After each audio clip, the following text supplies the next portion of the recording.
우리가 지난주에는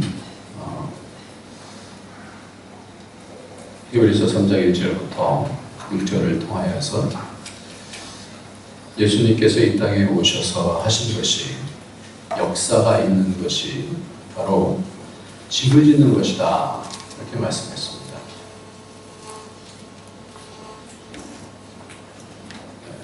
누가 좀 전화를 좀 받아주시면. 오늘 전화에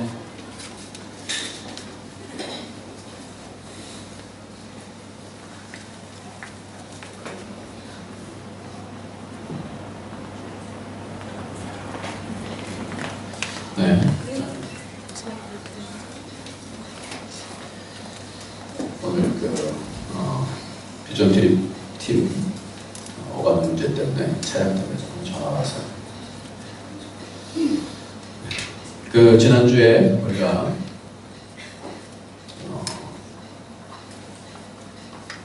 우리의 역사가 뭐냐, 모세가 있었던 출애굽하면서 세웠던 그것이 뭔가, 왜 출애굽의 목적이 뭔가, 출애굽을 통해서 이루려고 하는 것이 뭔가, 모세는 뭐 때문에 그렇게 출애굽의 인도자가 되었는가, 그리고 예수님은 그럼 이 땅에 오셔서 무엇을 하시고 오신 것인가 하는 그런 부분들이 히브리서 3장에 보면 집을 짓는 것이다 그랬어요. 집을 짓는 것이다.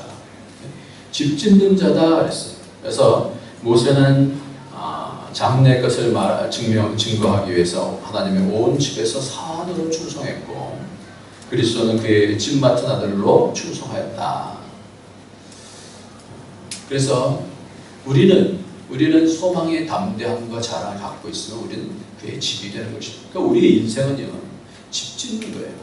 근데 우리가 이런 집들도 짓고 가문도 짓고 세상의 집들도 짓지만, 결국 우리가 가장 중요하게 생각하는 것은 우리의 가문 속에서 영적인 집이 지어지고 있는 건가, 역사 가운데서 그 영적인 집이 얼마만큼 세워져 있는 것인가, 어떤 부분은 세상 속에 빠져 있고 세상 속에 무너져 있고, 그리고 세상 집은 졌는지 모르지만 하나님의 집을 못 짓고 있는 것은 아닌가, 아니면 하나님의 집을 온전히 든든하게 짓고 있는 건가 라는 것을 지난주에 같이 말씀을 했습니다. 그렇게 말씀드리면서 세워지는 집이 있다고 한다면 무너지는 집이 있다 그랬어요. 세워지는 집이 있다고 한다면 인생을 살면서 그냥 우연하게 내가 살고 싶은 대로 사는 사람이 있고, 그렇지 않고 하나님의 뜻을 정확하게 잡고 그 뜻을 따라서 그 집을 짓는 자가 있다, 이렇게 말씀했습니다. 그래서 믿음이라는 것을 어떻게 얘기하냐면, 믿음을 신실이라고 번역도 되어지고 충성이라고 번역도 되어진다 그랬어요. 그래서 믿음이라는 것은 머리로만 인정하는 것이 아니라 신실, 다시 말해서 믿을 신자에다 열매 실이 있는 것. 그러니까 믿음은 열매까지 바라봐야 되는 그 시각이 피스토스라고 하는 원어에 갖고 있는 그런 생각이에요. 그래서 그것이 충성이다라고 하는 그런 단어로 보여져야 되는 것이 바로 이 믿음이라는 단어예요. 그러니까 믿음이라는 것은 시간적인 관계를 전체적으로 보면서 얘기를 해야지, 믿었을 때 그 순간만 나는 믿었으니까 이걸로 되지 않는다라는 것을 지난주에 같이 말씀을 드렸습니다. 오늘 말씀은 바로 이 믿음 가운데 있어서 우리는 그럼 무슨 역할을 해야 되는가 하는 거예요. 믿음을 세워나가고 믿음의 열매를 낳고, 그리고 집을 세워나가는 지혜로운 건축자로서 사는데, 이 지혜로운 건축자로 살면서 우리는 도대체 어떠한 역할을 해야 되느냐라는 거예요. 여러분들 이 땅에 왜 와 있습니까? 이 땅에 인생을 왜 삽니까? 이제 이런 질문을 하게 되어질 때 우리 인생에 있어서 가장 중요한 것이, 지난주 이제 금요일날 이런 말씀을 드렸어요. 오늘도 3장 1절을 보면, 그러므로 함께 하늘의 부르심을 입은 거룩한 형제들아, 우리의 믿는 도리의 사도시며 대제사장이신 예수를 깊게 생각하라 그랬어요. 우리 인생을 역사 가운데서 우리를 뭘로 어떻게 부르셨냐라는 겁니다. 하나님께서 우리를 부르신 부르심은 뭘로 부르셨냐라는 거예요. 네. 뭘로 부르셨어요? 아담을 보니까요, 인류의 제일 처음 있었던 아담을 보니까 왕으로 부르신 거예요. 왕. 아담을 부르시면서 아담을 통하여서 말씀해 주신 것이 생육하고 번성하고 땅을 뭐예요? 다스리라 그랬어요. 다스리는. 다스림을, 하나님의 아들로서 이 땅을 다스린다는 것은 뭐냐면 왕권을 주신 것입니다. 근데 이 왕권을 주셨는데 죄로 말미암아 어떻게 이 왕권을 잃어버리게 되어진 거예요. 왕권을 잃어버리게 되어지니까 그 다음에 필요한 것이 있어요. 이 왕권을 회복해야 되는데 죄를 통해서 이 죄 문제가 해결이 되지 않으면 이 왕권을 다시 회복할 수가 없습니다. 그래서 창세기 4장을 통해서 3장에서 이제 죄 문제가 일어나게 되고 4장을 통하여서는 뭐가 되냐면 가인과 아벨에 대한 얘기가 나와요. 근데 이 가인과 아벨이 갑자기 왜 제사를 드리냐 말이에요. 이게 중요한 거예요. 그래서 왕권만 주어진 것이 아니라 우리에게 주어진 것이 뭐냐면 다시 죄 문제를 회복하게 하기 위해서 우리에게 뭐예요? 제사장권을 주셨다. 제사장권. 여러분 인생이 뭡니까? 왕권을 가지고 또 제사장권을 가지고 우리가 지금 예수 그리스도께서는 대제사장으로서 집을 짓는다 이렇게 얘기하고 있습니다. 우리 인생이다라는 것은 집을 져가는 것인지 아니면 무너지고 있는 것인지에 대한 부분을 잘 우리 생각해야 돼요. 근데 이 집이 잘 지어지려면 무슨 문제를 해결해야 되냐면 죄 문제를 해결해야 되는 거예요. 제사장으로서의 그 권세를 가지고 내가 내게 속에 있는 죄를 통하여서 무너져가는 것들이 무엇인지 그것을 해결하지 않으면 우리는 집을 지을 수가 없어요. 모세야도 제사장으로, 예수님도 제사장으로, 대제사장으로 그 집을 짓는 자다라고 그렇게 얘기했습니다. 우리도 그 소망을 가지고 그 소망의 담대함과 자랑을 끝까지 견고히 잡으면 그의 집이 된다. 그의 집이 된다. 그렇게 말씀하고 있습니다. 지난주 저녁에, 금요일날 저녁에 제가 이 말씀을 하나님께서 열어주셔서 보면서 참 많이 마음에 뭐랄까요? 떨림이 있었어요. 그렇구나. 첫사람에게 왕권을 주는데 그 왕권을 잃어버리는 것이 죄구나. 근데 다시 회복하게 하기 위해서 하나님께서 제사를 드리게 하는데 어떤 제사는 받으시고 그 집을, 영적인 집을 만들어 가시는 반면에 어떤 집들은 무너지는 거예요. 가인의 집은 무너지는 거예요. 근데 아벨의 집은 세워지는 집이에요. 그러니까 이 땅의 싸움은 뭐냐면 이 가인이 아벨을 돌로 쳐 죽이는 겁니다. 온전히 예배를 드리는 자를 어떻게 해요? 돌로 쳐 죽이는 거예요. 그러니까 하나님께서 다시 셋을 낳게 하시고, 셋이라는 것은 대신이라는 뜻이에요. 대신 주셨다. 보상이라는 뜻입니다. 대신 주셨다라는 얘기예요. 그 셋을 주셨는데 이 셋은 에노스라는 사람, 에노스라는 뜻은 흙이라는 뜻인데 나는 아무것도 아닙니다. 그러면서 하나님을 높이는 그 예배를 드리면서 그때 비로소 뭐냐면 여호와의 이름을 불렀다 이렇게 말씀합니다. 비로소 여호와의 이름을 불렀다 그래요. 그리고 아브라함 같은 경우도요. 그가 단을 쌓고 여호와의 이름을 불렀다 이런 말씀이 나와요. 성경의 역사 가운데서 아무렇게나 그렇게 지어지는 것이 아니라 그 가운데서 하나님의 뜻을 가지고 여호와의 이름을 부른다는 것이 뭔가요? 제사장으로서의 삶을 통하여서 그 제사가 하나님 앞에 드려졌을 때 영적인 집이 지어졌을 때 내 속에서 나오는 고백이 말하는 여호와의 이름이라는 거예요. 여러분도 여러분도 날마다 예배를 드리면서 여호와의 이름을 찬양할 수 있기를 예수님의 이름으로 축원합니다. 우리의 입술로만 찬양하는 것이 아니라 우리 영적으로 세워지는 집이 있기 때문에 제사를 드리면서 제단을 쌓으면서 뭐예요? 여호와의 이름을 불렀더라 이렇게. 그래서 쭉 쫓아가면 족장들이 늘 예배를 드리면서 여호와의 이름을 불러요. 그래서 오늘 우리가 보고 싶은 것은 뭐냐면 왕 같은 제사장으로 우리를 불러주셨는데 우리가 믿는 믿음이라는 게 우리가 갖고 있는 역사라는 것이 도대체 뭔가 첫 인류 역사서부터 하나님께서 주신 그 왕권을 다시 회복하게 하기 위해서 그래서 왕 같은 제사장으로서 예수 그리스도를 통해서 우리가 가졌는데 당신들이 왕 같은 제사장입니다 라고 하면 아 나는 왕 같은 제사장이구나 아 내 신분은 이거구나 그렇게 해서 되는 것이 아니라 얼마만큼 이 제사장의 제사를 잘 드림을 통하여서 영적으로 집이 지어지느냐라는 거예요. 그것이 과정이 있다는 겁니다. 과정이.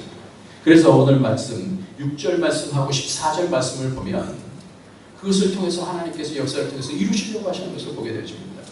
한번 성경을 보겠습니다. 6절 그리스도는 시작 그리스도는 그의 집 같은 아들로 충성하였으니 우리가 소망의 담대함과 자랑을 끝까지 견고히 적으면 그의 집이라.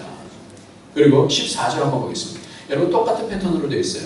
이 말씀이 무슨 뜻인지 반복해주고 있는데 우리가 시작 우리가 시작할 때 확실한 것을 끝까지 견고히 잡으면 그리스도와 함께 참여한 자가 되리라.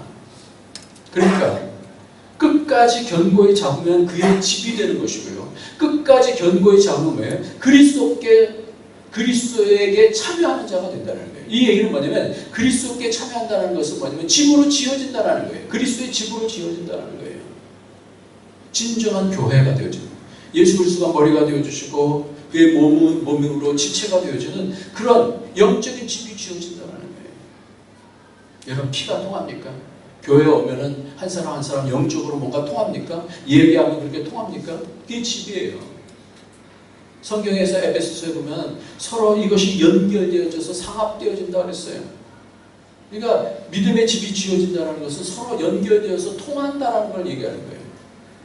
그러니까 형제들이 만나서 얘기하다 보면 내가 이런 경험을 했어요. 주님 은혜 가운데서 내가 이런 사람 그렇습니까? 맞습니다. 그러면서 어떻게 해요? 서로 동감하면서 영적인 감동을 가지면서 어떻게 해요? 서로 세워주고 건면하게 되어주고 그게 영적으로 집이 지어지는 거예요. 그러니까 이런 부분들에 대해서 같이 공감을 할 수 없다고 한다면 이건 뭔가 문제가 있는 거예요. 오늘 모세도 그랬고 그리스도도 그렇고 이 집 짓는 것을 하십니다. 우리도 지혜로운 건축자가 되어져서 집을 잘 지어야 되는데 어떤 집은 지어진 것 같은데 세상 집 지어주고 끝나는 경우가 있고요. 어떤 집은 영원한 하나님 나라에 그 속한 그리스도의 집을 같이 지어가는 그런 사람들이 있다는 거예요. 우리 인생은 바로 이것을 위해서 이 회복을 위해서 그래서 이 회복이 되어질 때 왕권이 회복되어지기 때문에 악한 영의 역사들을 물리칠 수가 있게 되어집니다. 제가 오늘 말씀을 이렇게 쭉 보면서 그리스도와 함께 참여한다라는 그런 말씀을 보면서 바로 빌립보서 말씀을 보면 사도 바울이 그런 고백을 해요. 내가 그리스도를 얻고 그 안에 발견되려 하리니 이런 말씀을 해요. 그걸 보면서 제가 무슨 생각을 했냐면요. 히브리서가 작자 미상인데 아마 바울이 썼을 수도 있겠다 그런 생각을 했어요. 이 글들을 쭉 읽어보면 굉장히 비슷한 그런 얘기들, 오늘 그런 부분들을 좀 보게 되실 것입니다. 그러면 집이 지어져야 되는데 우리 모두 다 영적인 아름다운 능력 있는 그런 집이 지어지기를 사모하는 줄 믿습니다. 아멘? 정말 사모하십니까? 그럼 어떻게 하면 지어지고 어떻게 하면 무너지는가라는 것을 성경에서 뭐라고 말씀하는가 보세요. 이스라엘도 모세를 통해서 집을 지으려고 했는데 많이 무너졌어요. 그러니까 오늘날 너희도 이렇게 하지 말라 그러면서 새로운 집을 지으라 그렇게 말씀하고 있는데 그것이 7절의 말씀입니다. 같이 한번 읽겠습니다. 어떻게 지어야 되느냐라는 것에 대한 말씀하는데 그러므로 시작. 그러므로 성령이 이르시는 같이 오늘날 너희가 그의 음성을 듣거든 노하심을 격동하여 광야에서 시험받은 때와 같이 너희의 마음을 강팍해 하지 말라. 계속해서 이 말씀은 15절에서도 말씀해요. 성경에 일렀으되 오늘날 너희가 그의 음성을 듣거든 노하심을 격동할 때와 같이 너희 마음을 강팍해 하지 말라 이렇게 말씀합니다. 그러니까 지어지는 집은 어떤 집이냐?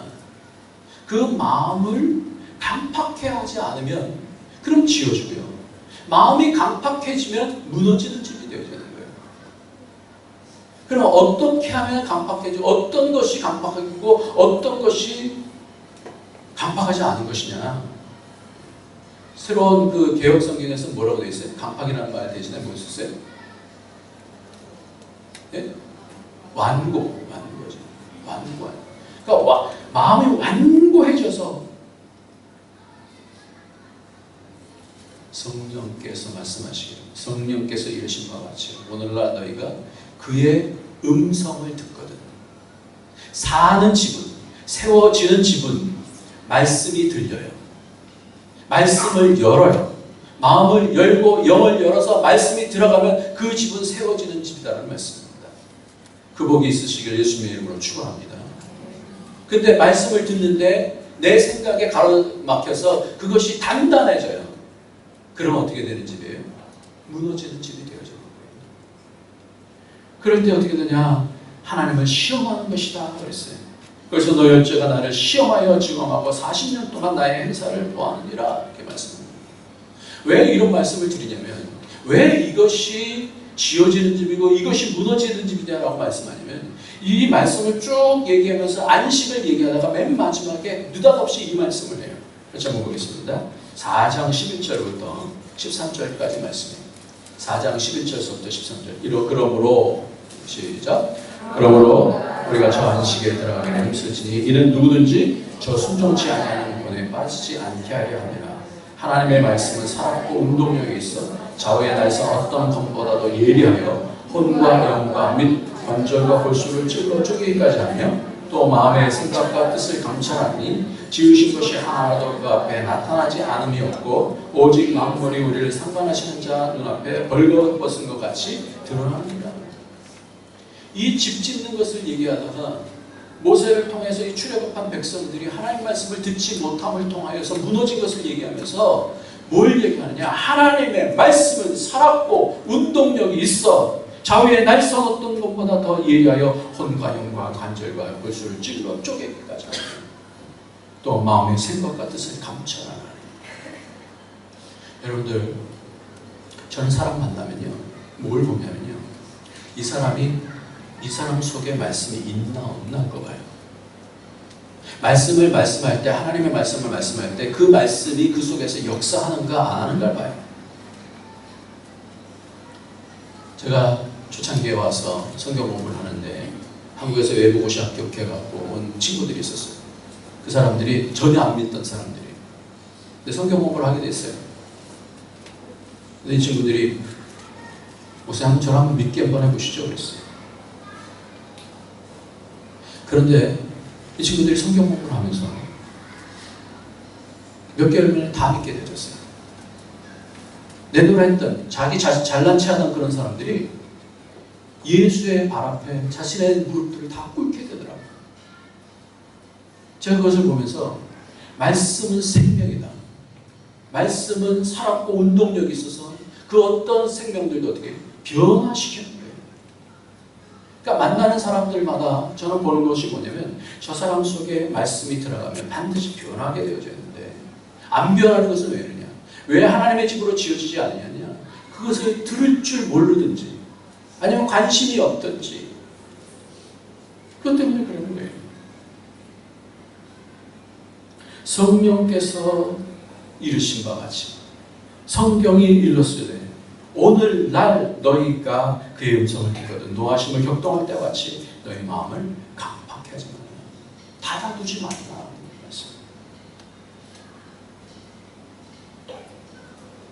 만나는 사람들마다 말씀은요 능력이에요. 다이너마이트예요. 하나님의 말씀이 들어가면 변하지 아니하는 사람이 없어요. 받지 않으면 근데 열매를 맺지 못하죠. 누가복음 8장에 보면 4가지 밭이 나옵니다. 이 4가지 밭 가운데서 길값밭이 나오고 돌짝밭이 나오고 가시떨기나무 밭이 나오고 옥토가 나와요. 길값밭이 이 완고한 밭이에요. 사람들이 지나간 밭이에요. 길가기 때문에 사람들이 계속 지나가기 때문에 거기에는 하나님의 말씀이 떨어져도 어떻게 해요? 길값밭이 있기 때문에 마귀가 그것을 뺏어간다 이렇게 말씀합니다. 그러니까 그 말씀이 그 안에 들어가면 어떻게 해서든지 가시떨기밭인지 돌짝밭인지 기쁨으로 받는다 그랬어요.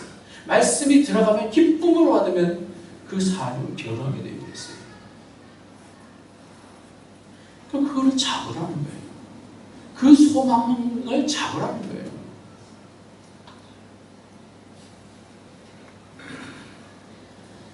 성령의 음성이 안 들리면 그러면 점점 더 굳어져요. 굳어지면요 무슨 말인지 못 알아들어요. 제가 시골에서 목회할 때 한번 그 농사하는 사람들을 체험하기 위해서 밭일을 아침에 한번 따라간 적이 있어요. 동틀 때가요. 어둑어둑할 때 나오더라고요. 나갔더니 참 이상하더라고요. 밭에 올라갔어요. 거기가 분명히 밭이에요. 밭인데 근데 아침부터 뭘 했냐면 거기서 돌 조각을 빼내는 거예요. 저는 아직까지도 이해가 안 가요. 여러분 나중에 알면 좀 알려주세요. 분명히 밭이었으면 거기가 이미 갈아진 밭이었을 거 아니에요. 그럼 거기에 돌이 없어야 되는 거 아니에요. 근데 어디서 생겼는지 거기에 돌이 잔뜩 있고요. 그 비닐들도 있고 뭐 비닐이 있는 건 이해가 가요. 그것을 다 그 집어 빼내고 하루 종일 허리 굽혀서 하더라고요. 저녁 어둑어둑할 때까지 그 일을 하는 거예요. 그 다음에 거기 다 갈아서 엎어낸 다음에 그 다음에 비로소 거기다 씨를 뿌리더라고요. 그러니까 하나님의 말씀이 들어가야 되는데 단단한 밭에는요 들어갈 수가 없는 거예요. 그러니까 완고해지는 것, 강팍해지는 것 가운데는 그거는 하나님이 그것을 시험한 것이다 그렇게 말씀하셨어요. 믿음이라는 것은 반드시 믿음의 신실, 열매가 있어야 돼요. 시간이 필요하다고 그랬지 않습니까? 시간이 필요해요. 믿음은요 금방 받고 저 사람 믿는지 안 믿는지 잘 몰라요. 근데 그 사람을 보고 그 말씀이 그 속에서 역사해서 그 말씀을 순종한 열매가 나타나는 걸 보면 저 사람이 믿는 사람이구나 하는 것을 알 수 있어요. 이 완고라고 하는 단어는 개혁성경에서는 강팍이라고 하는 단어인데 이 스클레리노라고 하는 이 단어가 뜻이 뭐냐면 굳어진다는 뜻이에요. 굳어진다. 완고해지는 거예요. 딱딱해지는 거예요. 그런데 요즘 제가 어떤 분을 봤어요. 어떤 분을 보는데 말씀이 들어가니까 변화를 해요.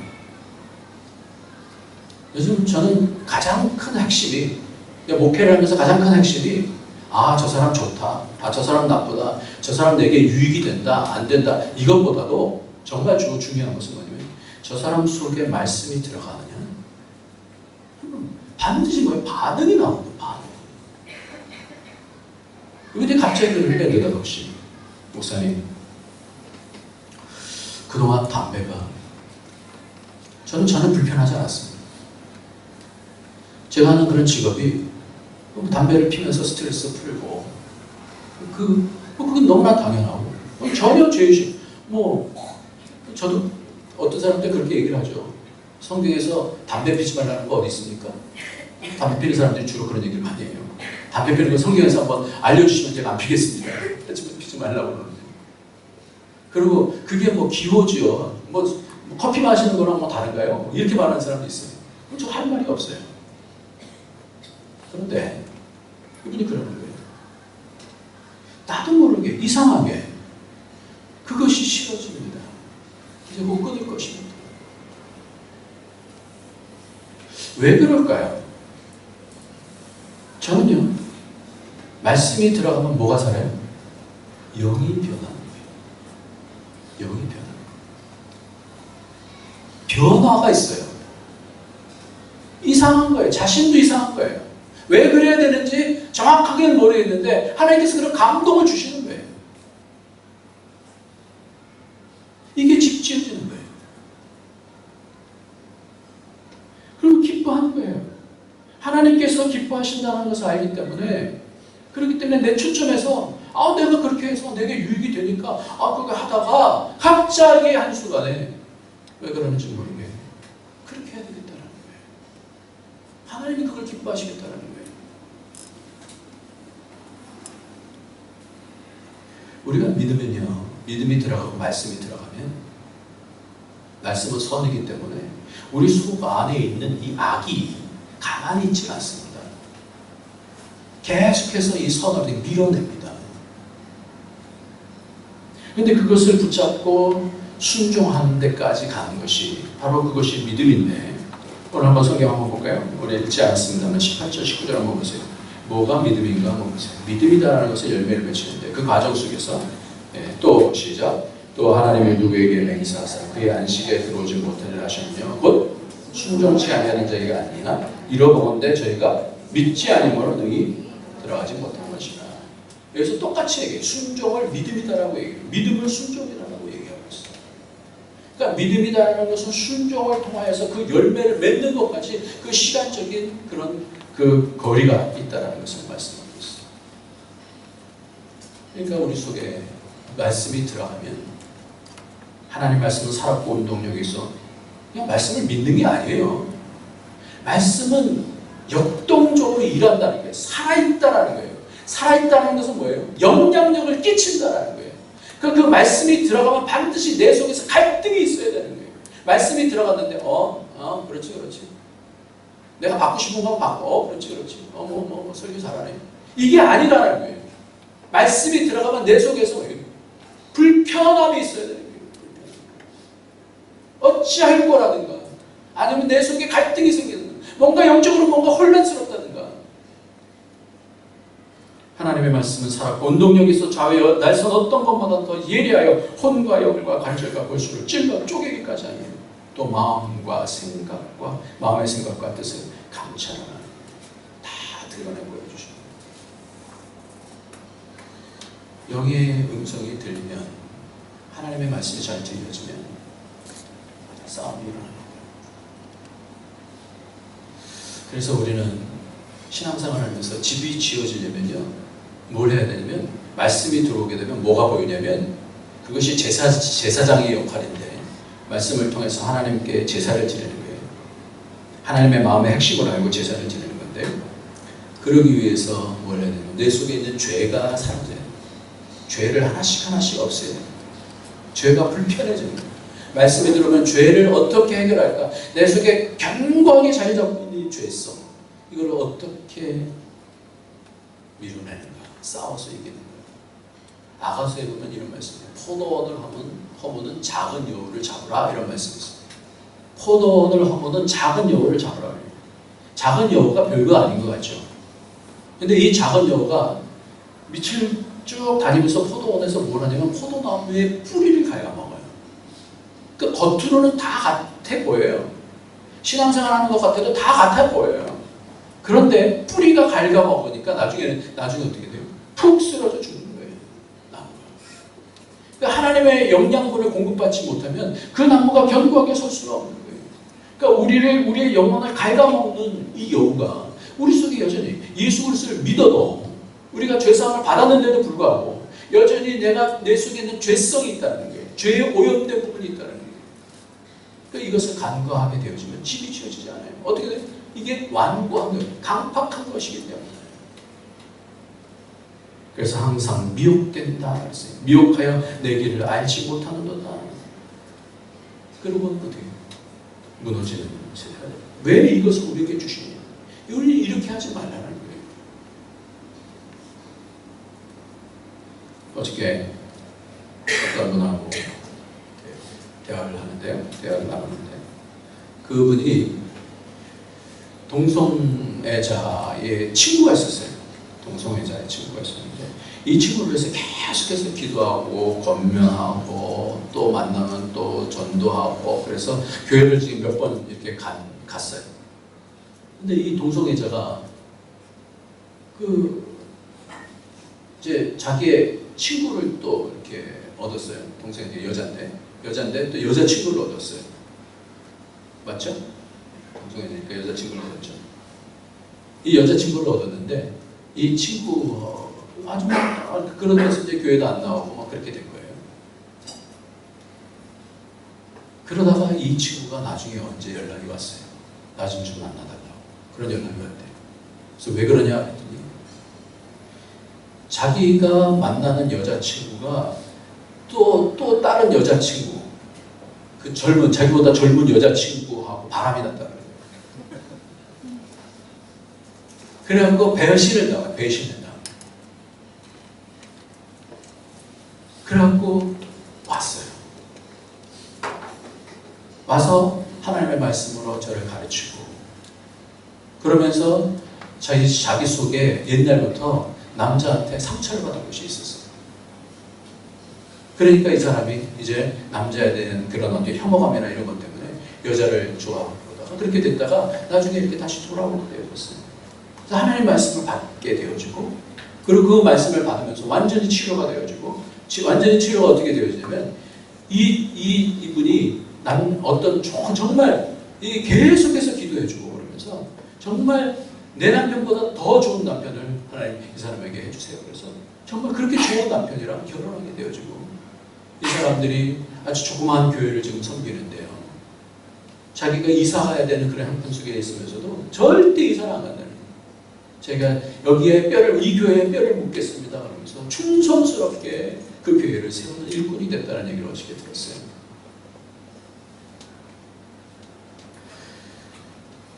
믿음이라는 것은 뭐냐면 우리는 악심을 물리치게 합니다. 오늘 성경에 보면 여기 악심이라는 단어가 나오는데 12절 말씀을 같이 한번 읽어볼게요. 형제들아 시작.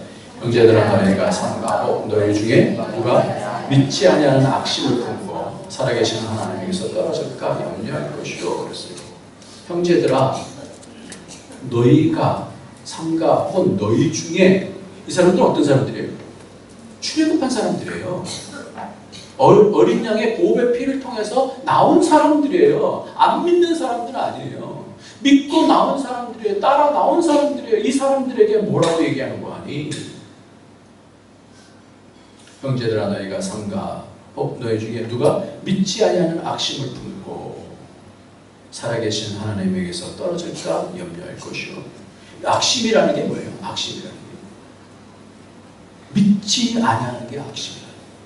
우리가 생각할 때는 악심 그러면은 아주 나쁜 마음을 품는 것만 악심이라고 생각하는데 그게 아니고요. 전에 한번 제가 말씀을 드렸어요. 악이라는 것은 선의 결핍이다 그랬어요.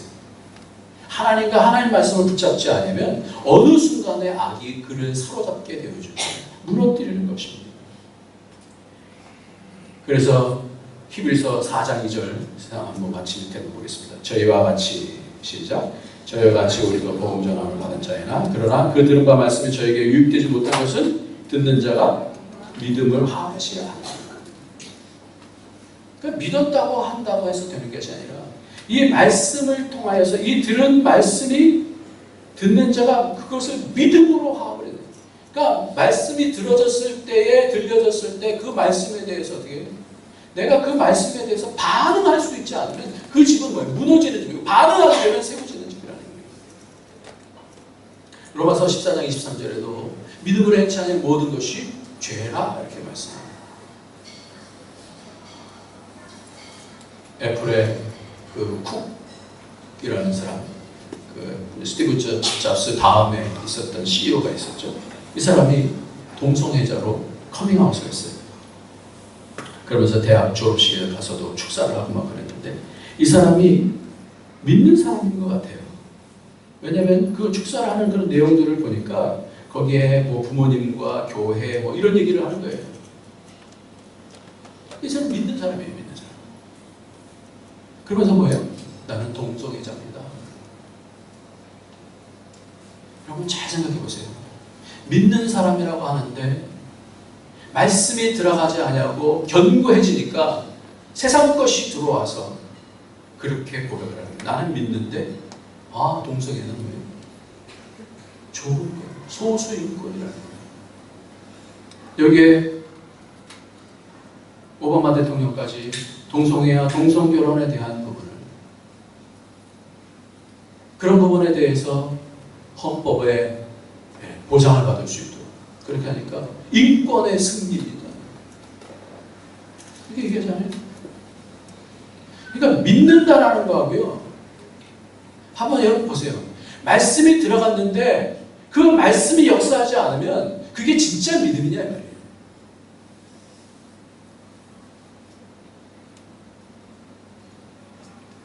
저는 이것이 그런 것 같아요. 전에 우리가 일제시대 때 그랬었어요. 교회들이 다 모인 것을 총회라고 그러는데요.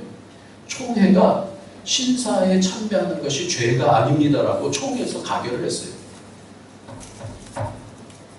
신사에 참배하는 것은 죄가 아니니까 가서 다 절해도 됩니다. 총회에서 결정하면 뭐예요? 그게 선이 되어지는 거예요. 선이. 죄는요, 이렇게 우리가 죄가 들어온 제사장 역할을 제대로 감당하지 못할 때, 죄를 없이 하지 못할 때, 하나님의 마음을 정확하게 보고 아벨처럼 제사를 드리지 못하면 금방 죄가 들어와서 가인과 같이 되어지고 가인의 후예처럼 그렇게 되어져요. 우리는요, 말씀이 들어오면 영이 살게 되어져 있습니다. 아멘? 아멘? 아멘. 말씀이 들어오면 영이 살아요. 말씀은 그냥 말씀으로 있지 않아요. 말씀은 영이라고 그랬어요. 말씀은 영이라고. 요한복음 6장에 보면 말씀은 영이다 그랬어요. 그러니까 그게 들려지지 않으니까 다 떠나가요. 그래서 예수님께서 오병이어 가운데서 그것이 생명의 떡이다 말씀하면서 말씀은 영이다 그렇게 말씀하고 있어요. 말씀이 들어오면 그 말씀을 잘 묵상하다 보면 말씀은 살았고 운동력이기 때문에 나를 변화시키시는 거예요. 오늘 말씀을 정리합니다. 히브리서 3장 말씀은 대제사장이신 예수 그리스도께서 지구를 지어가시는데 우리에게 초청하는 거예요. 너희도 그 소망의 담담과 자랑을 끝까지 견고히 잡으면 그의 집이 된다. 영적인 집이 세워지는 것이다 라고 말씀하면서 무너지는 집이 있고 세워지는 집이 있는데 무너지는 집의 가장 핵심은 뭐냐면 마음에 완고해지면 그 집은 무너져요. 겉으로 볼 때 잘 몰라요. 근데 그 속이 썩고 있어요. 영적인 기쁨이 없어져요. 영적인 말씀을 들으면서 생명력이 없어지는 거예요. 근데 겉으로 볼 때는 별거 아닌 것 같은데 그런데 그 속에 말씀이 들어가서 그 말씀이 역사예요. 바뀌어요. 인생이 바뀌어요. 놀랍게 바뀝니다. 죄를 이겨요. 그래서 그 가문 속에 있는 죄들을 다 어떻게 해요? 기도를 통해서 물리쳐요. 악한 영향력들을 어떻게 싸워서 이겨요. 왕권을 회복합니다. 저 여러분이 그렇게 되어지길 예수님의 이름으로 축원합니다.